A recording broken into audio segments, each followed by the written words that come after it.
കാനഡയെ വെറുതെ വിടാൻ American president ട്രംപിന് ഉദ്ദേശമില്ല എന്ന് വ്യക്തമാക്കുന്ന വാർത്തകളാണ് ഇപ്പോൾ പുറത്തുവരുന്നത്. കാനഡയിൽ നിന്നുള്ള ഭൂരിഭാഗം ഉൽപ്പന്നങ്ങൾക്കും 50% നികുതി ചുമത്താൻ ഒരുങ്ങുകയാണ് അമേരിക്ക. യുഎസിൽ നിന്നുള്ള ഓട്ടോമൊബൈൽ, മദ്യം, പാൽ ഉൽപ്പന്നങ്ങളോട് ന്യായമല്ലാത്ത രീതിയിലുള്ള വിവേചനം കാണിക്കുന്നുവെന്ന് വിശദമാക്കിയാണ് വൈറ്റ് ഹൌസ് നികുതി പ്രഖ്യാപനം നടത്തിയിരിക്കുന്നത്. ഇരു രാജ്യങ്ങൾക്കുമിടയിലെ ഉഭയകക്ഷി ബന്ധം തകരാറിലാകാനും സമ്പദ് വ്യവസ്ഥയെ പ്രതിസന്ധിയിലാക്കാനും കാരണമാകുന്നതാണ് ട്രംപിന്റെ ഈ നീക്കം. സാമ്പത്തിക പ്രതിസന്ധി രൂക്ഷമാക്കാനും പണപ്പെരുപ്പത്തിലേക്കും നടപടി നയിക്കുമെന്നാണ് വിദഗ്ധർ വിലയിരുത്തുന്നത്. ഊർജ്ജോൽപ്പന്നങ്ങൾ, മത്സ്യം, നിർണായക ധാതുക്കൾ, പൊട്ടാഷ് എന്നിവയെ ഈ പുതിയ കസ്റ്റംസ് നികുതി വർധനയിൽ നിന്ന് ഒഴിവാക്കിയിട്ടുണ്ട്. ഇതിനു പുറമെ കാനഡയിലെ കാട്ടുതീ കാരണം അമേരിക്കയിലെ വായു നിലവാരം മോശമായതിനെ തുടർന്ന് കാനഡയ്ക്കെതിരെ കൂടുതൽ നികുതി ചുമത്തുന്നതിനെക്കുറിച്ച് പഠിക്കാൻ ട്രംപ് തന്റെ ഉദ്യോഗസ്ഥരോട് ആവശ്യപ്പെട്ടിട്ടുണ്ടെന്നും വിവരങ്ങൾ പുറത്തുവരുന്നു. കാനഡ തങ്ങളുടെ വനമേഖലയെ വേണ്ട രീതിയിൽ പരിപാലിക്കുന്നില്ല. ഇതുമൂലം മോശം വായു ശ്വസിക്കേണ്ടി വരുന്നത് അമേരിക്കക്കാരാണ്. ഇത് അംഗീകരിക്കാനാകില്ല എന്നും രൂക്ഷമായ ഭാഷയിലാണ്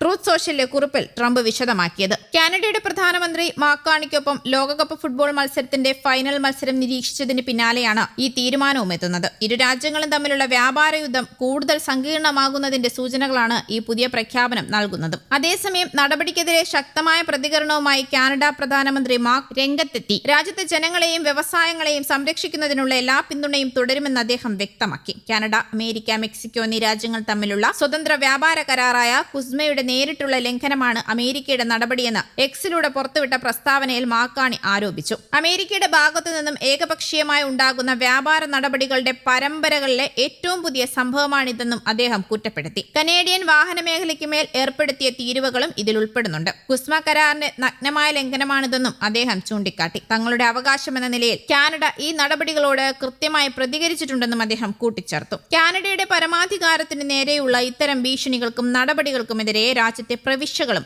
ഭരണകൂടങ്ങളും ജനങ്ങളും ഒറ്റക്കെട്ടായി നിൽക്കുകയാണെന്ന് പ്രധാനമന്ത്രി പറഞ്ഞു. രാജ്യത്തിന്റെ സമ്പദ് വ്യവസ്ഥയെ പിന്തുണയ്ക്കുന്നതിനും തൊഴിലാളികൾ, കർഷകർ, വ്യവസായങ്ങൾ, കുടുംബങ്ങൾ എന്നിവയെ സംരക്ഷിക്കുന്നതിനും ആവശ്യമായ എല്ലാ നടപടികളും സ്വീകരിച്ചിട്ടുണ്ട്. കഴിഞ്ഞ 18 മാസമായി കുസ്മ ഉൾപ്പെടെയുള്ള എല്ലാ വ്യാപാര ബന്ധങ്ങളിലും അമേരിക്ക മാറ്റങ്ങൾ വരുത്തിക്കൊണ്ടിരിക്കുകയാണെന്ന് കാനഡ തിരിച്ചറിയുന്നുണ്ട്. ഈ തർക്കം പരിഹരിക്കുന്നതിനും കുസ്മ കരാർ നവീകരിക്കുന്നതിനുമായി വിശദവും സമഗ്രവുമായ നിരവധി നിർദ്ദേശങ്ങൾ കാനഡ മുന്നോട്ട് വെച്ചിട്ടുണ്ടെന്നും അദ്ദേഹം വ്യക്തമാക്കി. വരും ആഴ്ചകളിൽ ഇതുമായി ബന്ധപ്പെട്ട ചർച്ചകൾ ഊർജിതമാക്കാൻ തയ്യാറാണെന്നും മാക്കാണി അറിയിച്ചു. അതിനിടെ കാനഡയിലെ കാട്ടുതീ അതിരൂക്ഷമായി തുടരുകയാണെന്നാണ് റിപ്പോർട്ടുകൾ. വെള്ളിയാഴ്ച മാത്രം രാജ്യത്ത് 888 കാട്ടുതീ സംഭവങ്ങളാണ് റിപ്പോർട്ട് ചെയ്തത്. ഇതിൽ ഭൂരിഭാഗവും നിയന്ത്രണാതീതമാണ്. ഈ പുക Minnesota, Michigan, Pennsylvania, Ohio, New York തുടങ്ങിയ അമേരിക്കൻ സംസ്ഥാനങ്ങളിലെ വായുവിന്റെ ഗുണനിലവാരത്തെ ദോഷകരമായി ബാധിച്ചിട്ടുണ്ട്. ലോകത്തിലെ ഏറ്റവും മോശം വായു നിലവാരമുള്ള നഗരമായി വെള്ളിയാഴ്ച ഡെട്രോയിറ്റ് മാറിയപ്പോൾ ചിക്കാഗോ, വാഷിംഗ്ടൺ DC, ന്യൂയോർക്ക് എന്നിവ തൊട്ട് പിന്നാലെയുമുണ്ട്. കാലാവസ്ഥാ വ്യതിയാനം നേരിടുന്നതിൽ ഇരു രാജ്യങ്ങൾക്കും തുല്യ ഉത്തരവാദിത്തമാണുള്ളതെന്ന് കനേഡിയൻ പ്രധാനമന്ത്രി മാക്കാണി നേരത്തെ തന്നെ വ്യക്തമാക്കിയിരുന്നു.